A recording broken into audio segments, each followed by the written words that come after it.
Students, how are you all? I hope कि आप सब मस्त होंगे, घर पर स्वस्थ होंगे और खूब मन लगा के पढ़ाई कर रहे होंगे। तो आज हमें पढ़ना है दैट इज बॉन्ड पैरामीटर्स। आज हमें बॉन्ड पैरामीटर्स टॉपिक पढ़ना है बच्चों, ठीक है। पर बेसिकली पहले हमें ये समझना है कि बॉन्ड पैरामीटर्स होते क्या है, ठीक है। व्हाट आर बॉन्ड पैरामीटर्स, उसका मतलब क्या है, पहले हमें वो समझना होगा। तो बच्चों मैं आपको बता दूं कि जैसे आप बचपन में यानी कि जब आप छोटे थे तब आप अपनी नोटबुक को कवर करते थे, बराबर के नहीं।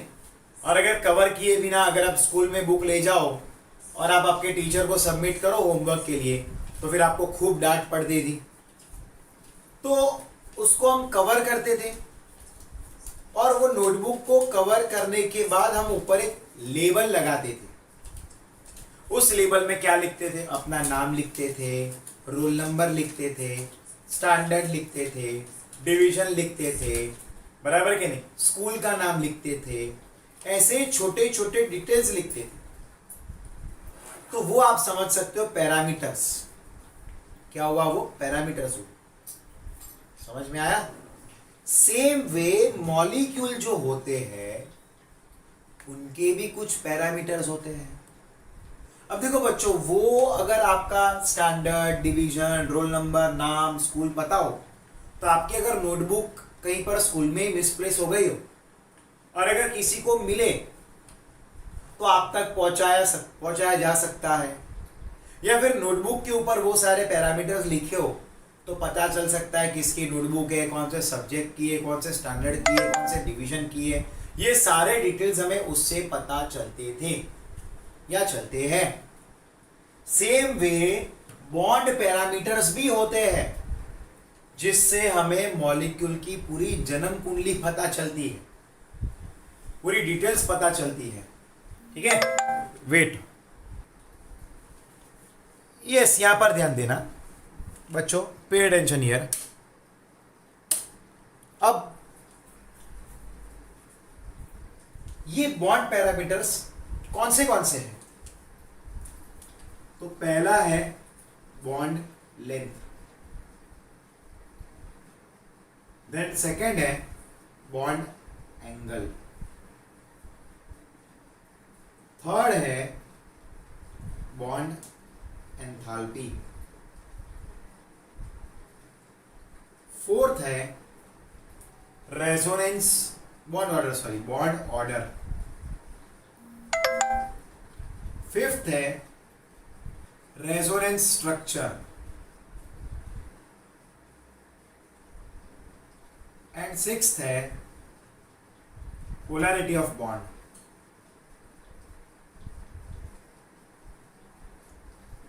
पोलैरिटी ऑफ बॉन्ड, ये 6 बॉन्ड पैरामीटर्स हुए। और इन बॉन्ड पैरामीटर्स के बारे में हमें डिटेल में पढ़ना है, ठीक है। तो जरा ध्यान से देखना, आज के इस वीडियो लेक्चर में मैं आपको 1, 2, 3 और ये 4 बॉन्ड पैरामीटर करवाऊंगा, ठीक है। बेसिकली टेक्स्ट बुक के अंदर पोलैरिटी ऑफ बॉन्ड को बॉन्ड पैरामीटर में नहीं गिनते, पर एक्चुअल में वो एक बॉन्ड पैरामीटर ही है। तो चलिए शुरू करते हैं, लेट्स स्टार्ट।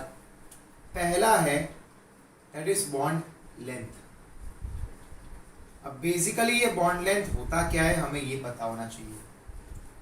तो नॉर्मली प्रैक्टिकली बॉन्ड लेंथ को फाइंड करने के लिए हमारे पास कुछ इंस्ट्रूमेंट्स प्रेजेंट है जिसका हेल्प लेकर हम बॉन्ड लेंथ फाइंड करते हैं।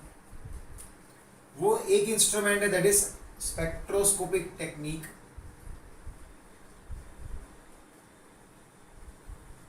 एक तो यही है स्पेक्ट्रोस्कोपिक टेक्निक, एंड दूसरा है that is X-ray diffraction technique. ये 2 मेथड से हम लोग बॉन्ड लेंथ को फाइंड करते हैं। अब जैसे मान लो कि भी हमारे पास कोई भी आयोनिक कंपाउंड है तो नॉर्मली उसका हम बॉन्ड लेंथ कैसे फाइंड करेंगे? जैसे ये दोनों आयंस जुड़े हुए हैं, तो उसका डिस्टेंस फाइंड करने के लिए हम उनके न्यूक्लियस का बीच में डिस्टेंस जो भी है वो फाइंड करेंगे, और उससे ही हमें क्या मिलेगा, तो हमें R1 ये हुआ और ये R2 उसके रेडियस मिल जाएंगे। पर ये किसके लिए है? आयोनिक कंपाउंड्स के लिए है, आयोनिक कंपाउंड्स के लिए है। कि आप इसको बोल सकते हो आयोनिक रेडियस। क्या बोल सकते हैं? Ionic radius. अगर मान लो कि भाई कोवलेंट बॉन्ड का फॉर्मेशन करना है, तो कोवलेंट बॉन्ड में मॉलिक्यूल कुछ इस तरह से हमें दिखता है। बेसिकली ये मॉलिक्यूल होता कैसे है, देखो मैं इसको प्रॉपरली और बनाता हूं एक बार। बेसिकली इसको हम इस तरह से फाइंड करते हैं, ठीक है, और इनके बीच का जो डिस्टेंस है यहां से यहां हमने फाइंड किया, तो हमें क्या मिल जाएगा, तो इसका रेडियस मिल जाएगा। बेसिकली यहां पर से जो मिलेगा उसको हम लोग बोलते हैं कोवेलेंट रेडियस। यहां से हमें जो मिलता है उसको क्या बोलते हैं? कोवेलेंट रेडियस बोलते हैं बच्चों।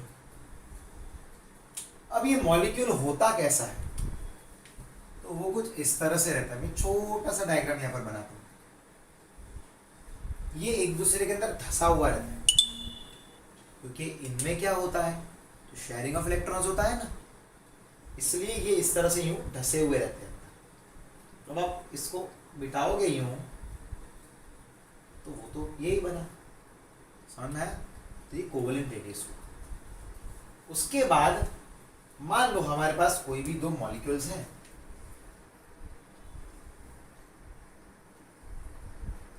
इस तरह से दो मॉलिक्यूल्स हैं, ठीक है। थोड़ा सा डायग्राम यहाँ वहाँ होगा, बट आप समझ लेना उसको। तो अब मान लो कि भाई इसका रेडियस तो यही बन गया, यूं करके हमने डिस्टेंस फाइंड कर दिया। सेंटर में से क्या आएगा, R1 R2 आएगा। अब कोई भी दो मॉलिक्यूल है और उनके बीच में वैन-डेर-वाल्स फोर्स ऑफ अट्रैक्शन अगर है, तो फिर उसका रेडियस कुछ इस तरह से हमें फाइंड करना होगा, ठीक है। RV RV, और ये क्या होगा, वैन-डेर-वाल्स रेडियस। क्या मिलेगा हमें इस तरह से, वैन-डेर-वाल्स रेडियस मिलेगा। तो ये पहला बॉन्ड लेंथ का जो पैरामीटर था वो कंप्लीट हो गया। अब दोनों के रेडियस को टोटल किया तो हमें क्या मिलेगा, बॉन्ड लेंथ मिल जाएगा, ठीक है। नॉर्मली हम कोई स्केल को लेकर मेजर नहीं करते, वहाँ पर हमारे पास ऐसे इंस्ट्रूमेंट्स हैं जो हमें मेजरमेंट करवाने में हेल्प करते हैं। अब देखो ये रेडियस के बारे में मैंने चैप्टर नंबर 3 में आपको काफ़ी डिटेल में पढ़ा दिया है। I have taught you in in detail in the chapter number 3. Okay.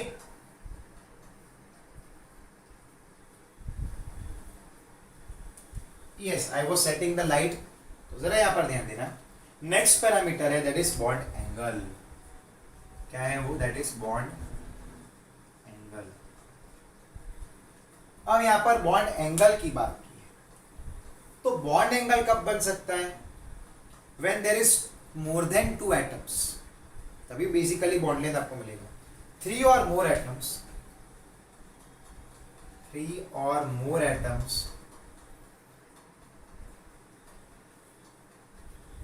of a molecule form a angle। क्या करते हैं वो, एंगल का फॉर्मेशन करते हैं, form a angle.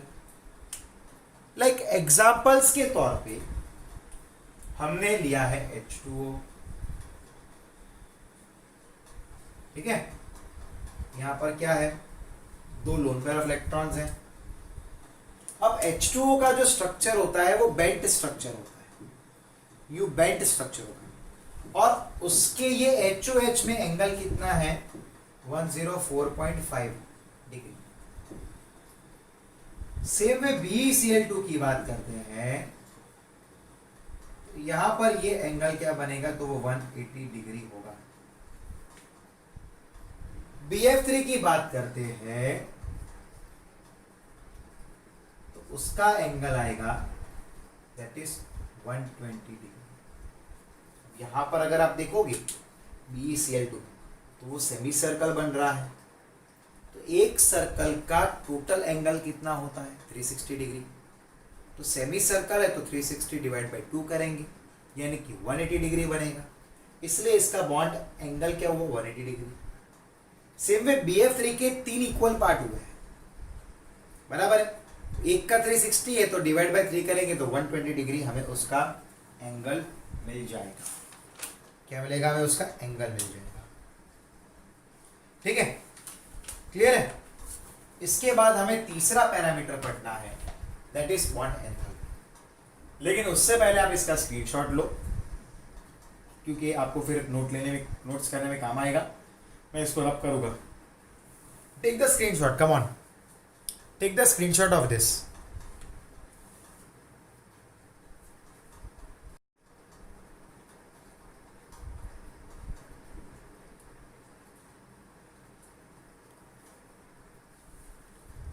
Okay, screenshot तो ले लिया होगा आपने। You must have taken the screenshot, तब मैं रब कर रहा हूं। अब हम लोग ने यहां पर टोटल 2 पैरामीटर्स को कंप्लीट कर लिए। अब हम लोग और भी 2 पैरामीटर पे जाएंगे, ठीक है। हमने यहां पर बॉन्ड लेंथ कंप्लीट किया, बॉन्ड एंगल कंप्लीट किया। अब हम लोग आते हैं बॉन्ड एंथैल्पी। इसमें जरा ध्यान देना बच्चों, ये टॉपिक थोड़ा सा इजी तो है ही बट थोड़ा डिटेल में करना है हमें। बॉन्ड एंथैल्पी, तो पहले हम उसका डेफिनेशन लिखेंगे। We will write the definition of it. इसका डेफिनेशन लिखा जाएगा, ओके। जरा ध्यान से देखना। Amount of energy required, amount of energy required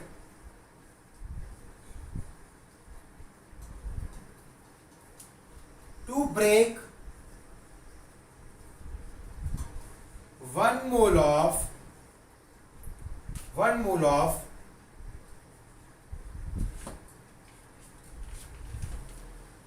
mole molecule है of bond of a particular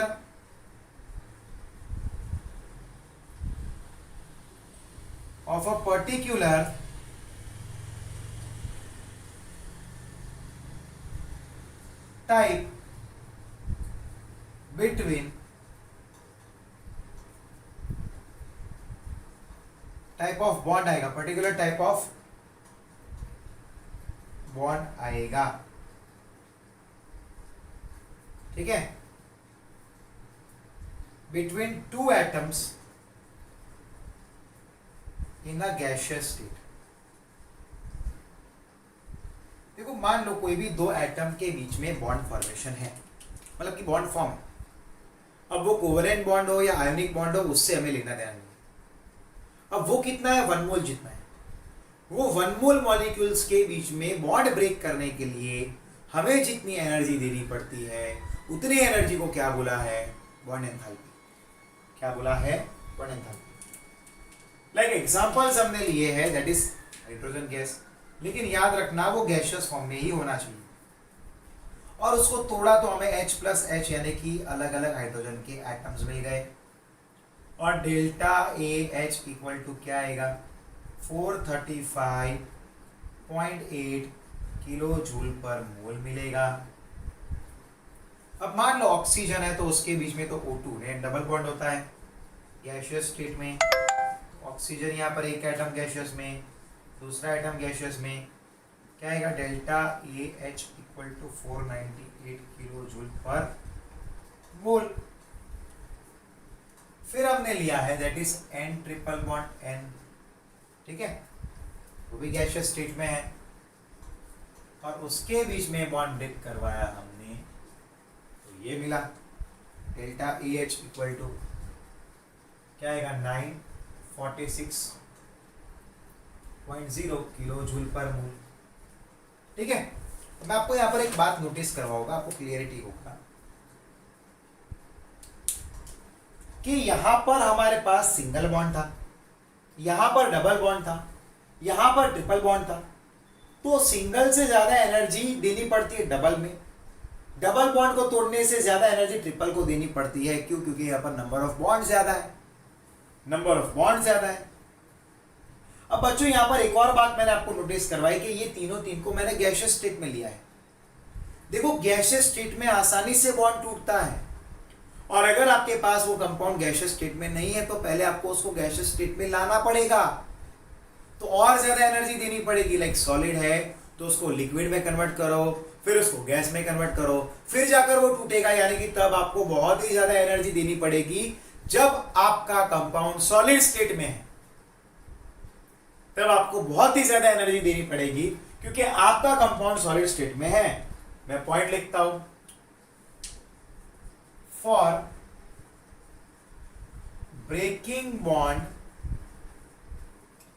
solid is to be converted to liquid and then gaseous state. It requires high energy. इसमें हमें high energy देनी पड़ती है। ठीक है, we require to give high energy. अब इतना याद रखना कि कोई भी मॉलिक्यूल है तो उसमें पहले वही बॉन्ड टूटेंगे जो वीक है, फिर धीरे धीरे करते करते करते करते वो बॉन्ड टूटेंगे जो स्ट्रांग है। क्लियर हुआ? Is it clear? हाँ, बस फिर हम क्या करते हैं, उसका एवरेज एनर्जी फाइंड करते हैं। ठीक है, और ये है बॉन्ड एंथैल्पी, जो हमारा तीसरा टॉपिक हुआ। ये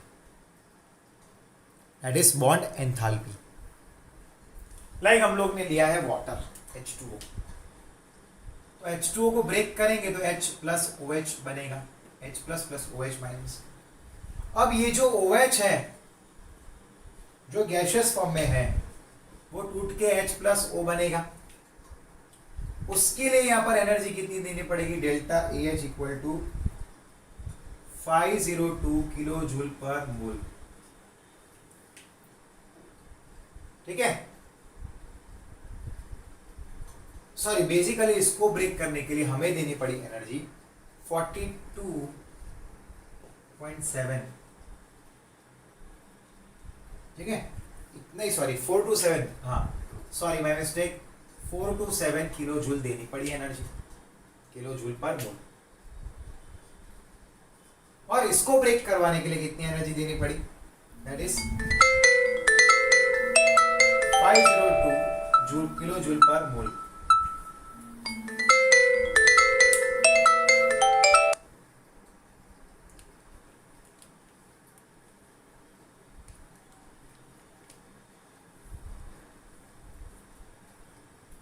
ओके, अब इसका हम क्या करते हैं, एवरेज बॉन्ड एंथैल्पी फाइंड करते हैं।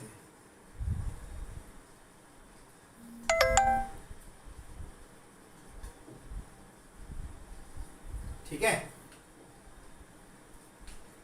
502 प्लस 427 डिवाइड बाई 2 करेंगे तो क्या आएगा, 464.5 किलो जूल पर मोल, ये एनर्जी मिलेगा। ठीक है, तो ये हमने क्या फाइंड किया, एवरेज एनर्जी फाइंड कर लिया। क्या फाइंड कर लिया, एवरेज एनर्जी। अब बॉन्ड ऑर्डर करते हैं। बॉन्ड ऑर्डर क्या होता है, तो इसको हम शॉर्ट में कंप्लीट कर लेंगे, इतने पार्ट में हो जाए ऐसा ट्राई करते हैं। अब जैसे मान लो कि भाई हमारे पास ये H2 मॉलिक्यूल है या F2 मॉलिक्यूल है या हमारे पास O2 मॉलिक्यूल है या हमारे पास क्या है N2 मॉलिक्यूल है या हमारे पास CO मॉलिक्यूल है या हमारे पास NO प्लस मॉलिक्यूल है। तो बच्चों यहां पर बॉन्ड ऑर्डर यानी कि क्या, तो बॉन्ड ऑर्डर आपको यह बताएगा कि उस मॉलिक्यूल के अंदर कितने कोवेलेंट बॉन्ड्स हैं। लाइक इसका बॉन्ड ऑर्डर क्या आएगा 1, क्योंकि एक लाइन है यानी कि सिंगल कोवेलेंट बॉन्ड। इसका बॉन्ड ऑर्डर 1, क्योंकि एक लाइन है तो सिंगल कोवेलेंट बॉन्ड। अब यहाँ पर डबल डंडी है यानी कि इसका ऑर्डर क्या होगा 2। इस रिएक्शन का ऑर्डर बनेगा 2, क्योंकि यहाँ पर डबल बॉन्ड है, 2 कोवेलेंट बॉन्ड्स है। आपको याद आता होगा मैंने आगे लिखवाया था, 2 पैर है तो डबल बॉन्ड, 1 पैर है तो single bond, and 3 pairs of electron अगर पार्टिसिपेट किए हैं बॉन्ड फॉर्मेशन में तो होगा ट्रिपल बॉन्ड। सेम वे ये 3 बॉन्ड ऑर्डर 3, इसका बॉन्ड ऑर्डर 3 और इसका भी बॉन्ड ऑर्डर 3 आएगा। क्लियर है। अब बच्चों एक बात याद रखना, जिसका भी बॉन्ड ऑर्डर ज्यादा होगा उसका ऑब्वियस है कि भाई बॉन्ड एंथैल्पी भी हाई होगा पर उसका बॉन्ड लेंथ कम होगा। ये लॉजिक की बात है। अगर किसी का बॉन्ड ऑर्डर हाई है तो उसका डेल्टा AH भी हाई होगा, लेकिन उसका बॉन्ड लेंथ जो है वो लो रहेगा। कैसे, आप खुद से लॉजिक लगाओ कि सिंगल बॉन्ड से कम बॉन्ड लेंथ डबल का होता है, उससे कम बॉन्ड लेंथ ट्रिपल का होगा। अगर बॉन्ड लेंथ कम होगा तो अट्रैक्शन हाई होगा, और अगर अट्रैक्शन हाई होगा तो उसको तोड़ने के लिए आपको बहुत ज़्यादा एनर्जी भी पड़ेगी। क्लियर है। तो बॉन्ड ऑर्डर अगर हाई हुआ तो आपको ज़्यादा क्या करना पड़ेगा, बॉन्ड एंथैल्पी देना पड़ेगा, और ऐसे मॉलिक्यूल्स में ऐसे बॉन्ड का बॉन्ड लेंथ भी क्या होगा, लो, यानी कि distance between the atoms must be low. तो यहाँ पर हमारे ये 4 बॉन्ड पैरामीटर्स कंप्लीट हुए हैं। अब नेक्स्ट वीडियो लेक्चर के अंदर मैं आपको resonating structures and polarity of bond करवाऊंगा। ठीक है, ये 2 टॉपिक्स हम लोग नेक्स्ट अपकमिंग लेक्चर में पढ़ेंगे।